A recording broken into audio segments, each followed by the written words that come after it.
পাগল হবে। আমি এই অনুযায়ী আমি আপনাদেরকে তৈরি করতে চাই। এমপি হিসাবে আমার যতটুকু আমার দায়িত্ব আমি এটা পালন করার চেষ্টা করব।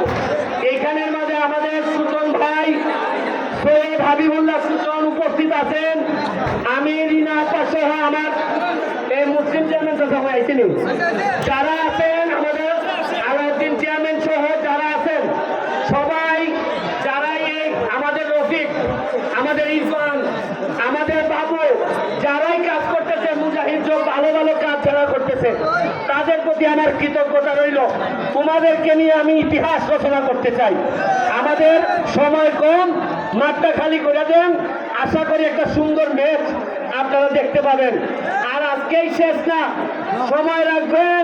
প্রতি মাসে 2 মাসে বাংলাদেশের কোনা কোনা ডিস্ট্রিক্ট থেকে, জেলা থেকে এই মাঠে খেলা হবে। আমি বলছিলাম যদি এমপি হই তাহলে মাধবপুর চুনারঘাটকে স্পেনের বার্সেলোনা বানিয়ে ফেলবো, আমি বানিয়ে ফেলবো। আপনাদেরকে খেলা দেখার আমন্ত্রণ জানাচ্ছি। ধন্যবাদ।